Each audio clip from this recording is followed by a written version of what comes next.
Hey guys, please quiet down in the back.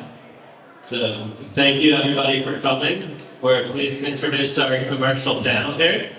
So we have Ronny Finvarb, hotel developer on the beach.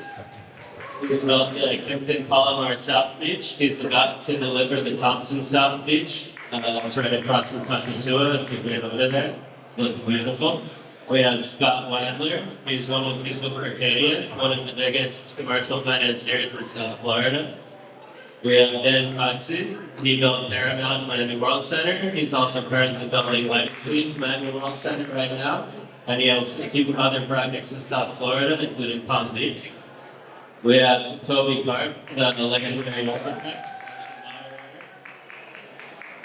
We have Lisette Calderon at Neology Life. She's a multifamily developer that's delivered several buildings in Colorado. And we have Ronny Bloomberg. He actually owns this building that we're in right here.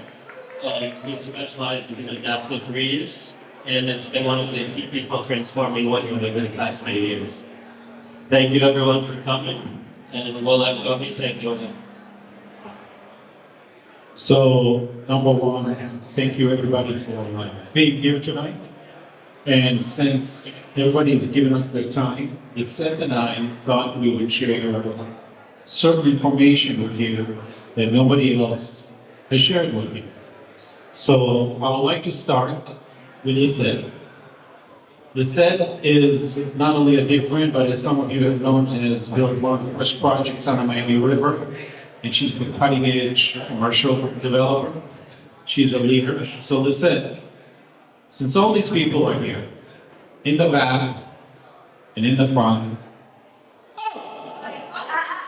and since Lisette will talk, and she's the lady in this house, Lisette, where do you see the commercial development going? Where do you see the commercial direction that we're heading to right now? What do you think? Well, first of all, good evening, everybody. Thank you for coming out here. Thank you for bearing the rain. Thank you for having me, and thanks for the kind introduction. It's a pleasure to be here and represent, hopefully, every woman, and one day not be the only woman in all these real estate. So we hope to take one panel at a time. That said, we're the commercial marketing. It's definitely a challenging time. Anybody that is looking at the markets today realizes that we are in a time where you have to be very analytical and you have to be very thought process driven in order to see where your projects are going. You always make money on the buy, you don't make it on the sell. Your projects, you can underwrite to everything, but I think now more than ever, projects have to be done thoroughly and analyzed thoroughly and underwritten to real numbers. Construction costs, as many of you know, are at an all-time high. They don't seem to be going down. At minimum, they are stabilizing. Let's hope technology and AI and some of those things are going to help us as we look to evolve to the next phase. Anybody that's watching the interest rates knows that interest rates are at an all-time high. Mortgages are at a 22-year high. The 10-year treasury is trading at a 10-year high as well. So your numbers right now are really hard when you start thinking about kind of where your numbers are going and what you're underwriting to. That said, anybody that's been in South Florida and Florida in general has realized the resiliency of this market and that the rest of the country wants to be here. So that's a great tailwind for us, and that's something to take advantage of. That's great insight. That's why Lisette is the queen of commercial real estate for me, as far as I'm concerned.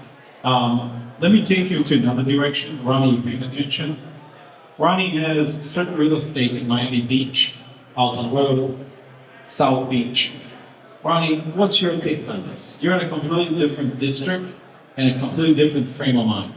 What are your thoughts? First of all, I want to thank PROFILEmiami for choosing such a great venue, but I just want to be clear, when we were promised this venue, we were promised that both levels would be full. Both levels will be completely standing room only. I'm just kidding. In any event, Miami is on fire, as you guys know, all right? 2020 was difficult for all of us.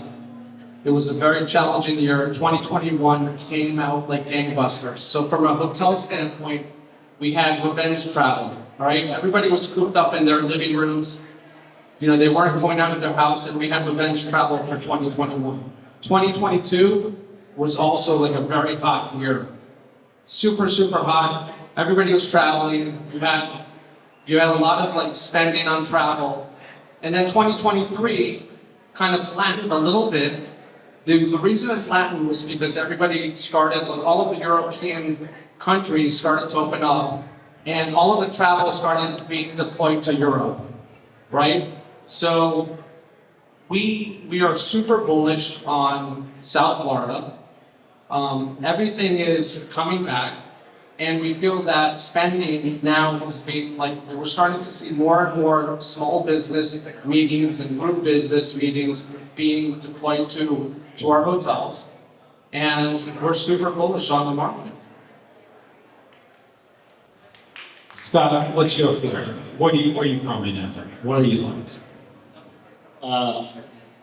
You know, from Rotatia's perspective, we're in the business of closing deals, transactions, moving money, and we, to an extent, are only really as good as the capital that is providing that. And so we're focused on blue chip sponsors and making sure that we're financing and getting behind and advising on projects that meet financial nets. And you know, what I'm seeing in my book and from our perspective, you know, we're a national firm, but you know, our team really does deals mostly in the Southeast, largely Florida. We've shifted quite a bit from, you know, relatively interest rate rise from financing multifamily to a lot of condominium projects. We're a beneficiary of that in this market, and we want to finance good, stable, durable cash flow, right? And so whether that's hospitality, coastal hospitality has been an amazing theme. Lenders want to get behind that, both debt and equity. And when it is hard to get certain deals to Pennsylvania, right? And especially high-rise multifamily has just been the culprit of rising costs and cap rate expansion, right? But I think what's happening right now is we've seen tremendous movement, you know, basically 100 basis points of movement from early COVID till now in the 10-year treasury. And so we're finding it a little challenging to finance deals at 8-9% when theoretical cap rates are still being kind of whispered at 4.75 or 5%, right? And so, you know, when everything was selling at a 3.5 cap rate and interest rates were 2.5, that made all the sense in the world. But with interest rates at 5.5, I think everyone needs to kind of accept that the new norm and cap rates will readjust. And so cap rates on the deals that we're being successful financing and selling, Berkadia sells assets as well, are in that 5.25, 5.50, even 6% range. And then we're doing a lot of hotel deals and retail sales at 7 or 8 caps. And those are financeable today because that's accretive financing. And so, you know, those are the deals that we're working on, and those are the deals that I see transacting in this market as opposed to kind of being stalled. That's interesting. That's interesting because some of the different districts, like Miami World Center, which is currently under construction, that was very well known for having 11 in its core. The Miami World Center, what do you think? What do you feel? My feeling about the World Center? I think I'm gonna say it, right? Anyway, you in the back are rooting it for the people in the front. I'm just telling you, don't feel bad. See how they combine? You especially, I'm not wearing my glasses, but I'm pointing at someone. So, look, I can sit here, I'm looking at this crowd. What time is it? It's almost 8 o'clock. Everybody looks like they want to have fun and have drinks. And I can talk about statistics, but I got Scott here, and he's got all the stats, and talk about treasuries and everything else. And all I have to say is, it's great. And you want to talk about commercial real estate, We look at real estate, we talk to people, real estate all around the country, and at the end of the day, we're in the city of Miami. This is the best place to be in commercial real estate today, no matter what. This is the only place lenders and capital groups are still looking at, only place they'll consider. And again, commercial real estate, you could go into the different sectors, whether it's office, commercial, retail, multifamily, industrial. And what's great about South Florida, Miami is today, you know, the existing projects all work. They're not suffering from a bad office market like other major cities around the country. And so look, it's a tough time for the entire country. But what's great about Miami, I've been building here a long time. What's good about Miami is, and I've seen it through recessions, I've seen it up and down, we're the last to fall and we're the first to come back in every single down market. And so, you know, at the end of the day, Miami long term is a great investment. You know, we expect that when the capital markets do come back, they're going to start coming to places like Miami. And this is where it's going to capture all money. That's interesting, huh? Ronnie, you own this building. Tell me, how did you come about to buy this building and develop it? And what's your like, Wynwood and the state of the market here? What's your feeling about it? I mean, Wynwood is completely different than it was 10 years ago. What do you think we're going to do?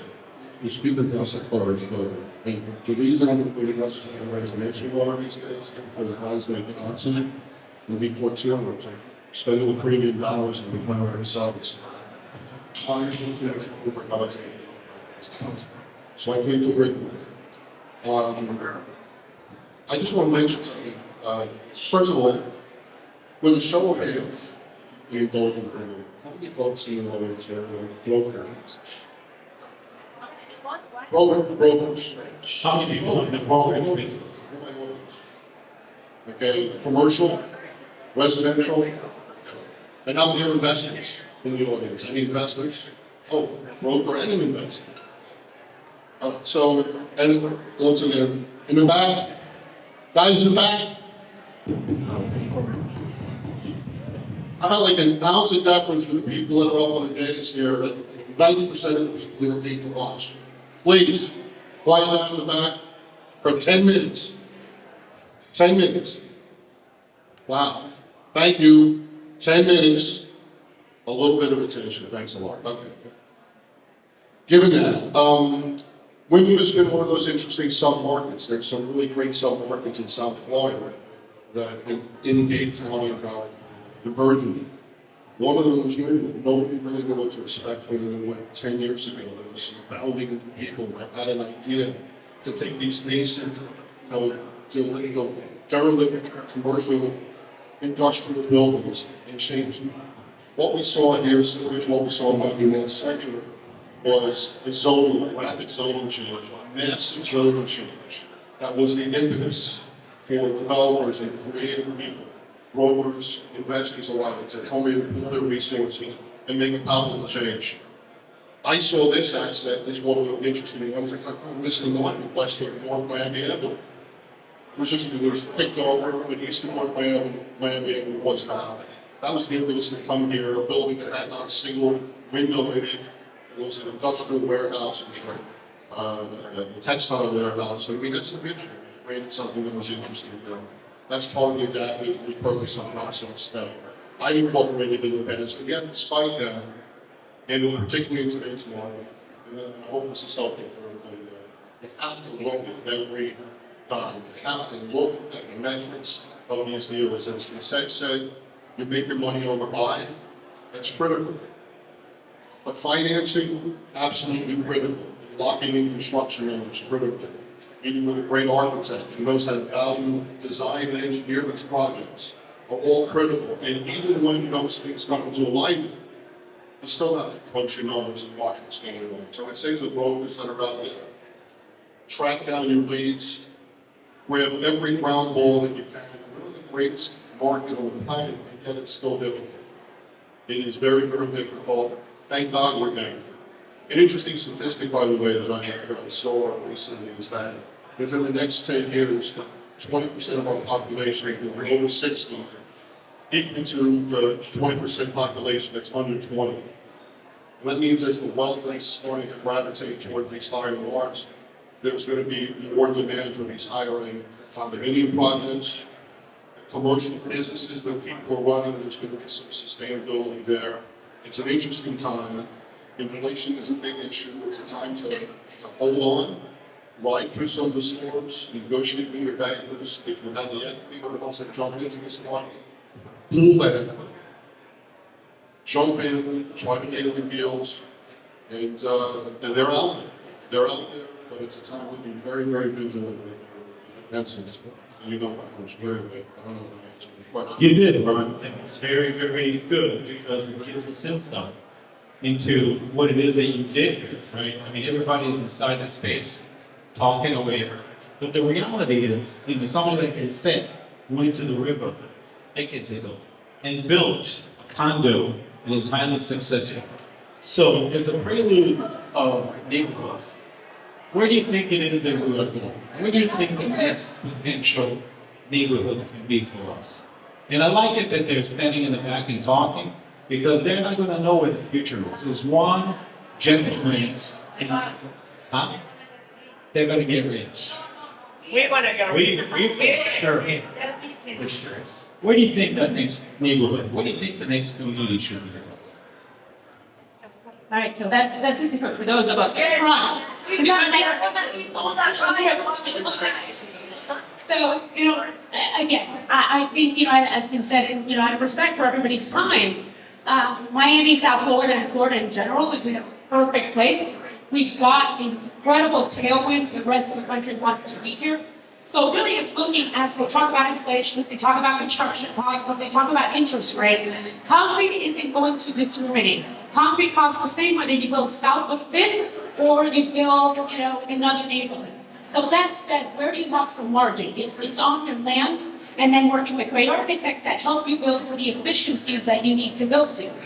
So that said, where do I go? 20 years ago, having traveled and seen the world, I felt there was an incredible opportunity on the Miami River, and built about 1,500 units on the Miami River, starting with what I can still consider the grand dam of the Miami River, which was our Neology project.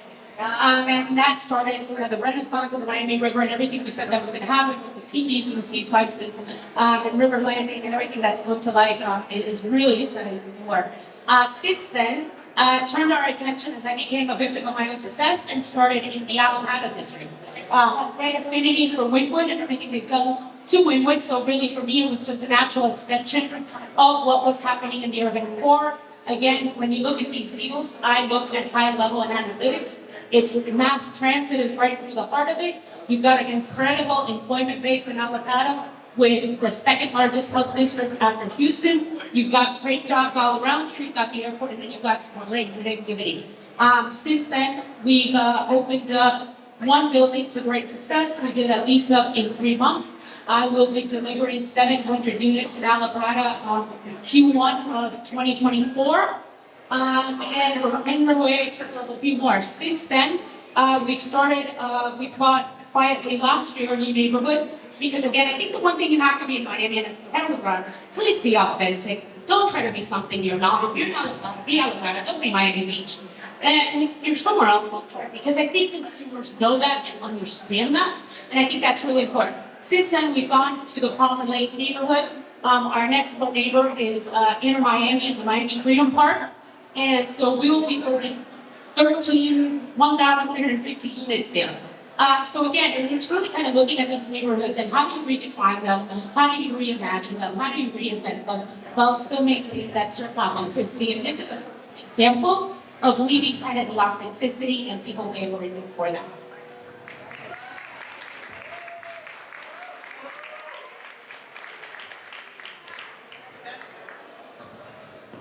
I think Lisette was spot on when she says don't be Miami Beach. I think everybody here knows that Miami, I always tell people that, first of all, Miami Beach is the one of the whole area. And South Beach is another subset of Miami Beach. But as everybody here knows, if you go 2 blocks south, 2 blocks north, 2 blocks east, 2 blocks west, South Beach completely changes. The neighborhood changes in South Beach. Not all of us go to Ocean Drive. Not all of us go to Hampton Collins. So the neighborhood that I'm personally banking on and betting on is Sunset Harbor. I love Sunset Harbor. So we own 2 hotels right on the edge of Sunset Harbor. It's the Marriott Residence Inn and the Kimpton Palomar. We're also doing a new project right across the street, right next to Office Depot. It's going to be a mixed-use project consisting of retail, food and beverage, and residences. So Miami Beach is so unique that the neighborhood, people are looking like for the authenticity. They're not looking for necessarily the chains. They're looking for the authentic, kind of like it's our little sub-market that is more aligned with the Soho meatpacking. That's our version of the Soho meatpacking for South Beach. So I'm super bullish on Sunset Harbor. Obviously very bullish on Miami Beach as a whole.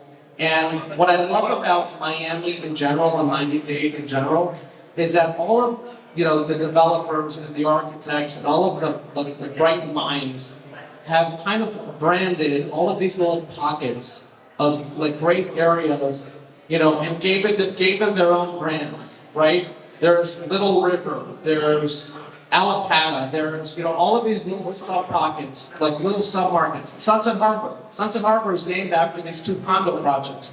But everything is uniquely branded, and so that people can have their own identity and feel that they're a part of something new as opposed to Miami. Where do you live? You live in Sunset Harbor. Where do you live? North Bay Village, Aventura. It's such a special place. We love, our group personally, we have properties in Florida, Texas, and Arizona.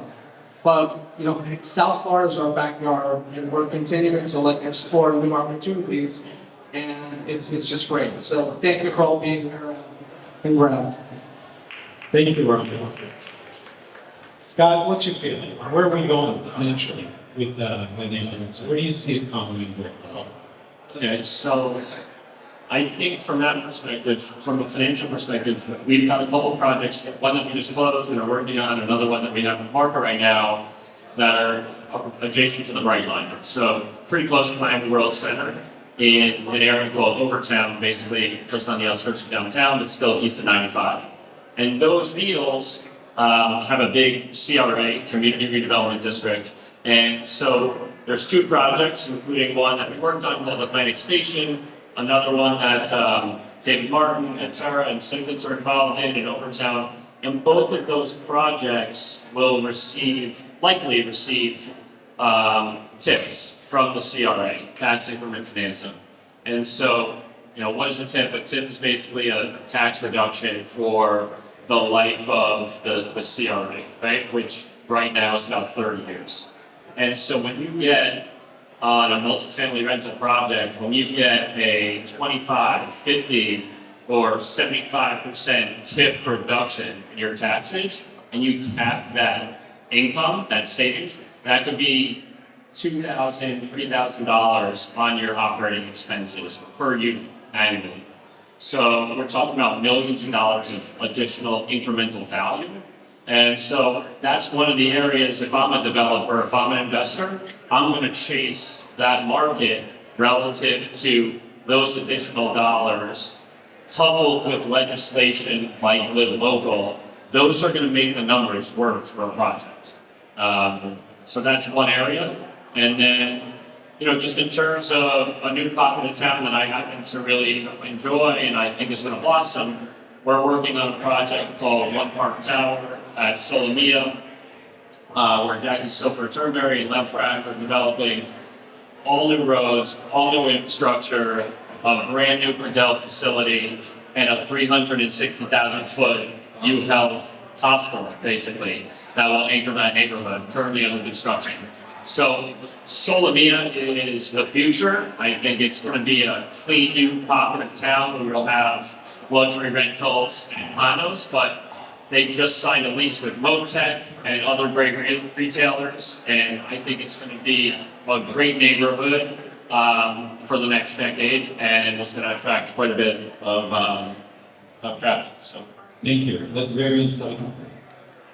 What's your feeling about it? What do you mean? My feeling. First of all, I have to say, I don't know how long all of you here have been in Miami. I've been here a long time.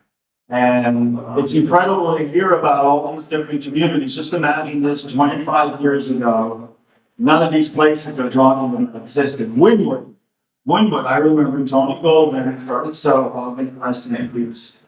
When we started Wynwood, at the time, I thought it was crazy. 2003, buying these old warehouses. Who would have imagined, what Wynwood became? So it's incredible to see all these things. Of course, I'm going to talk about my World Center, developed now on my second project, a large project, my World Center. And while these communities are talking about very unique, great places to live, good lifestyle and everything else, Miami World Center, that area is going to be the epicenter of Miami, really the epicenter of South Florida. It's one of the most unique urban developments in the country. It's the second largest urban development ever built in the U.S.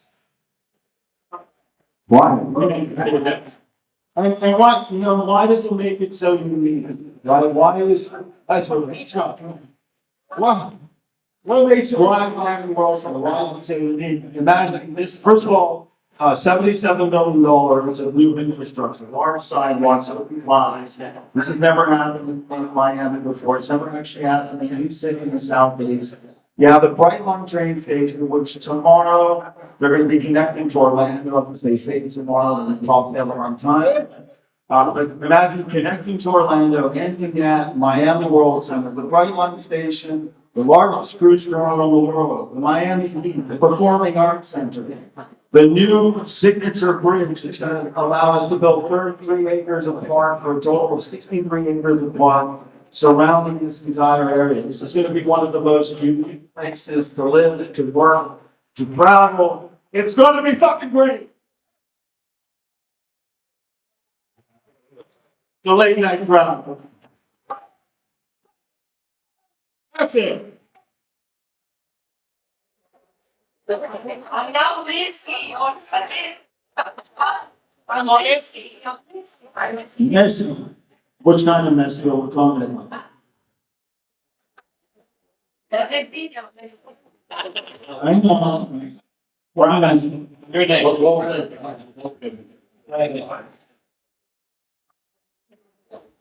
Tell us, hospitality. Hospitality is the next way of doing it. Hospitality is what they get you around to bring. That's the conscious. Oh, there's no people around. Ronny's going to talk to you about hospitality. I want to speak a little bit and understand how it is that the financing work is really. And then I'm going to see what hospitality future could be here with Nigeria. And I'm going to get to this. Tell me, what's your feeling about hospitality? What do you think of it going? So, like I said a few minutes ago, all right, so like I said a few minutes ago, there was a significant, can everybody by the bar keep it down, please? Thank you. All right, so there was a significant amount of revenge travel post-COVID. Everybody was locked up. Nobody could go anywhere. One of our hotels, Miami Beach was completely shut down. The best thing that happened to us personally was that one of our hotels at Miami Beach was able to open up because we were able to get the National Guard into our hotel. First responders were allowed in hotels, and they were building a hospital facility in the convention center to have the overflow from the hospitals, the potential overflow. So the National Guard stayed in our hotel is the best thing ever. Fast forward to 2023, and things are back. Everything's normalized. And what happened in this last cycle was construction costs were high, interest rates were high, and there wasn't an overbuilding of supply. Okay? So everything was not overbuilt. So fortunately for us, there's still demand for new quality product. What's happening in South Beach is the new quality product that's coming into South Beach is super luxury. Okay? So there's the addition. The former Seagull Hotel is going to now be, I'm sorry, the Bulgari. It's going to be the Bulgari, which is a super high-end brand. The Raleigh is now going to be a Rosewood. The Ritz-Carlton, they're going to take out some of the rooms, and it's now going to be a very, very high-end Ritz-Carlton residences that my friend Kobi is designing, beautiful design, and like super high-end hotel. So everything is being elevated to another level, which for me, as a Thompson developer, we're developing in Thompson, right across the street from the Newell's and the Convention Center, and the Fillmore Theater. We're developing a very high-end Thompson. So everything on our level, which is also luxury, 4.5, 5-star, is going to be elevated because all of our counterparts are building such high-end product that we're going to be able to raise our rates. And for our 3-star hotels in the market, like our Marriott Residency and our Marriott Courtyard, we're also going to be having a very successful bump in rates as well. So again, the luxury market is booming in South Florida. Everybody and their grandmother wants to be in South Florida. All of our hotels in South Florida have been performing very well. And when you have beautiful designs that Kobi's doing and other very famous architects are coming to our market, it's helping all of our supply as well. And also, we're seeing a lot of residential supply that is being replaced by, hotel supply that's being replaced by new residential supply. So we're taking some of the hotel keys out of the market and being replaced by new condos. So it's really. I want you to touch on something for us. How do you think the new Miami Beach Convention Hotel will continue to grow the pie and impact demand? It's a great question. So the new Miami Beach Convention Hotel is going to be a grand high-end. Our Thompson Hotel is going to be it's a very high-end Thompson brand that's going to be part of the high-end system. So we need more rooms. We need more rooms in Miami Beach so that we can draw the big citywide conventions. Okay. If we don't have enough keys in Miami Beach, we're not going to draw the citywides. So now that they're building this 800-key grand high-end, it's going to be able to draw more citywide conventions like Art Basel, like the Auto Show, like the Boat Show, like all these other conventions, and they're going to look to us instead of New Orleans, San Antonio markets. Miami Beach is where people want to be. If you're going to go on a convention, they want to be in a place that's vibrant, a place that has great restaurants, a place that has great leisure, great, just different types of attributes. And that's why we're very excited about what's happening in the market. What do you think for Berkadia? What do you think? What's your vision for my funds? Hospitality is a great sector being. I mean, hospitality, we're very active financing a number of hotels. Hotel cap rates have historically traded wide of the market. Generally, you could, buy hotels anywhere from, listen, if it's oceanfront luxury, we traded the Raleigh Hotel several years ago at a 1 cap. Oceanfront properties don't trade on a real cap rate, but the rest of the sector generally trades at like a 6.5 cap all the way up to an 8% cap rate, right? And those are the deals that we're doing, and people are acquiring hotels because we can still get accretive financing. So we're financing several hotels right now. Hotel hospitality, boutique luxury has been a great theme, and I think he's spot on, right? There's been it's very, very challenging thing. It's tough to get multifamily or condo financing today. It's just as challenging, if not tougher, to get hotel financing. So that's a testament to Ron, because he was able to pull those construction loans and has great lending relationships. And if you can get a bill, on top. And so I think hospitality is here to stay. And I generally agree that I think it's going to be growing the pie, and when the Grand Hyatt gets delivered, it's 800 new rooms, but we're building the infrastructure, as we talked about. We're building the signature bridge. We're investing in our airport, and we're going to continue to grow demand. And that's going to bring great GDP, new events, and continued success to our market, supporting all the restaurants, retail, etc. I'm a big fan of hospitality, generally in Florida and in Miami specifically. Thank you. Ronny, let me ask you a quick question. What do you think the next direction is for opportunities for us? Hospitality is one. Financing out is interesting. What do you think from a somebody who always finds things under a rock. What do you think is the next opportunity for you? Interesting question. Since we have a panelists here that are neck deep into their existing projects, probably been on the drawing board for 3, 4, 5 years, maybe longer. It's an interesting question because as we've identified, in many of these sectors, their cap rates have been firm. And yet equity on the sidelines and investors, such as myself, if we're looking for opportunities, are looking for opportunities. That means we generally don't buy low cap rate deals. We're entrepreneurs. The institutions in a lot of instances have really been tightening up. There have been a lot of deals that are only drawn for at least things that I've become aware of in 6 months or so, and more recently, deals are frequent. And there isn't a lot of commercial debt where terms are coming up, and banks are on these sort of sector.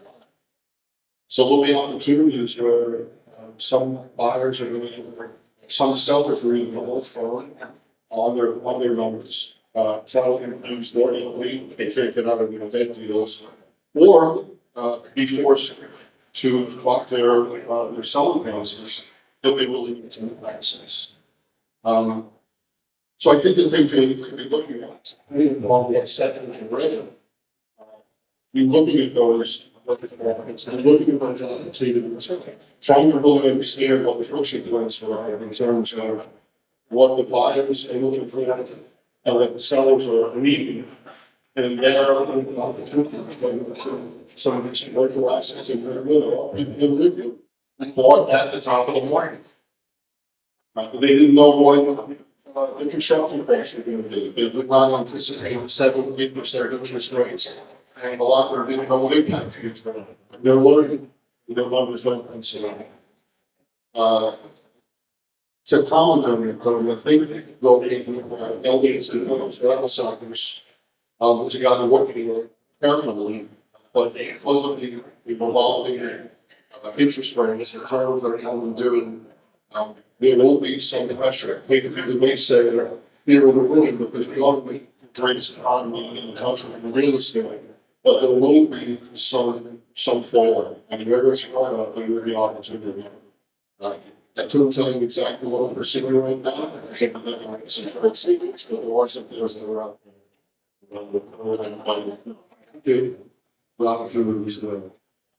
So one of the things that we're talking about, just to close another, is the thoughts. What are your thoughts on the outlook on Miami? What's your feeling about how it is that RTC, sustainability, resiliency is going to affect the economy now?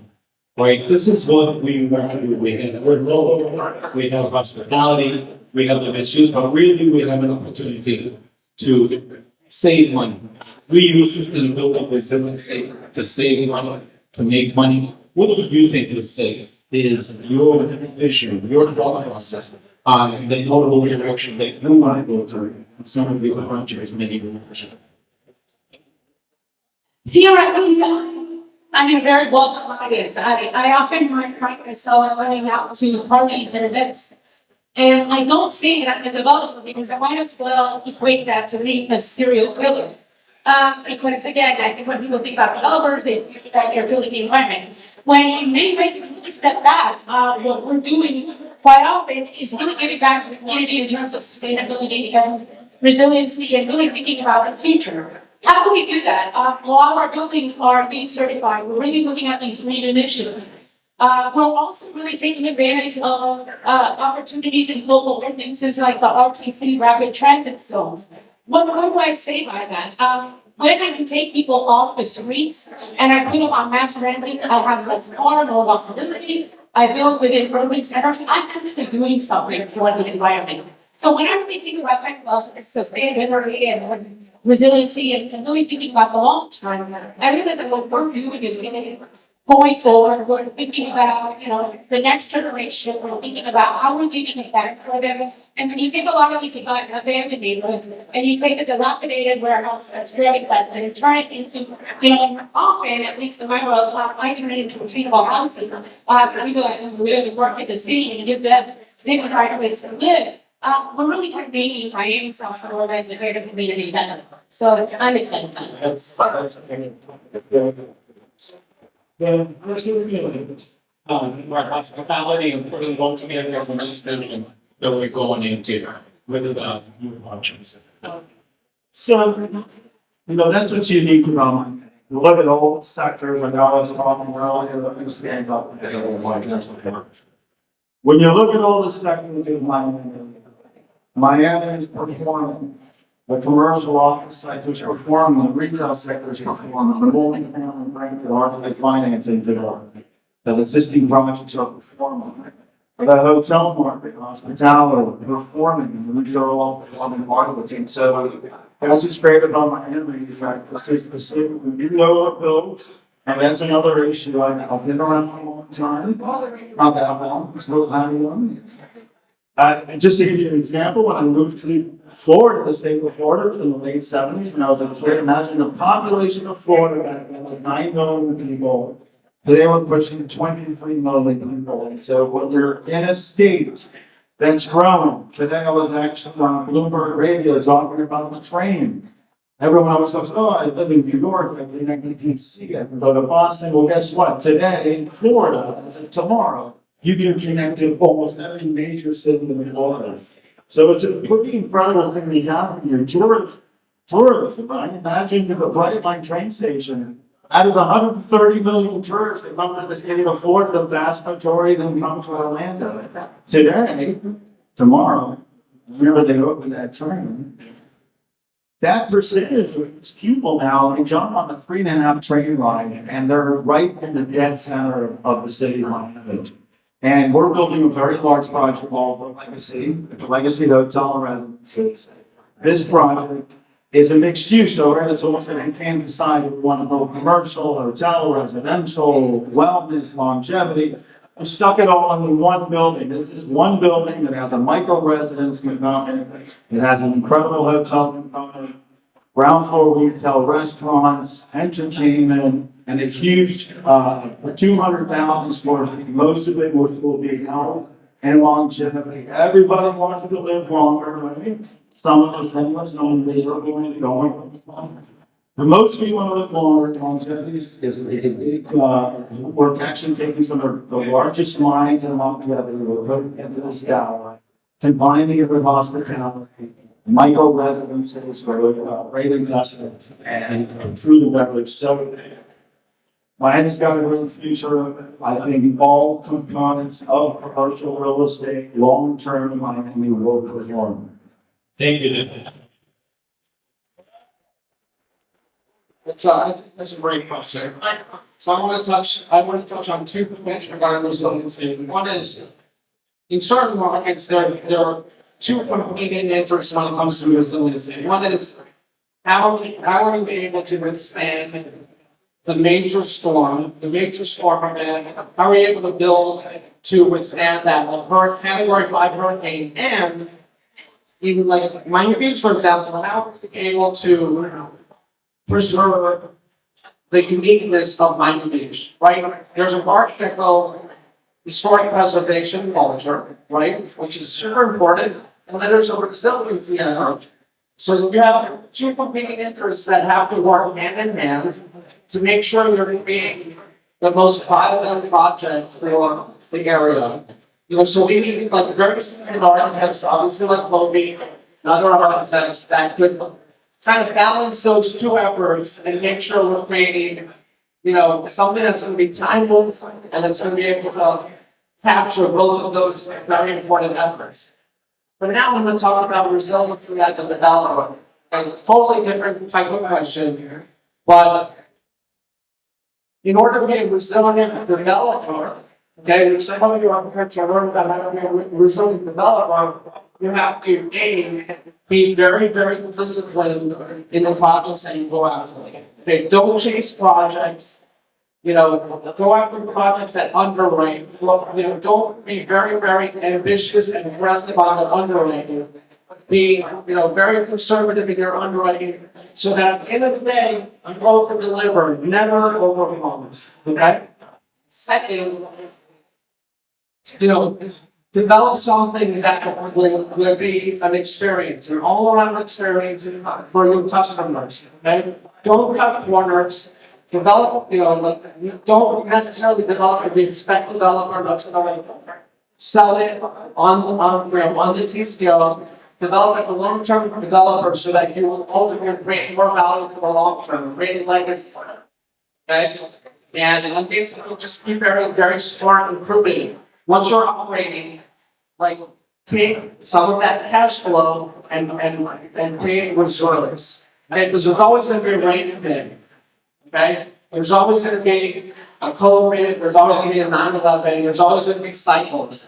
So take the reserves and make sure that you're able to withstand the big storms. That's how you're a resilient developer. Thank you. Thank you, Ronny. Thank you so much. Mr. Damascus, if anybody has any questions for us, we're here. No questions? Perfect. Any questions, man?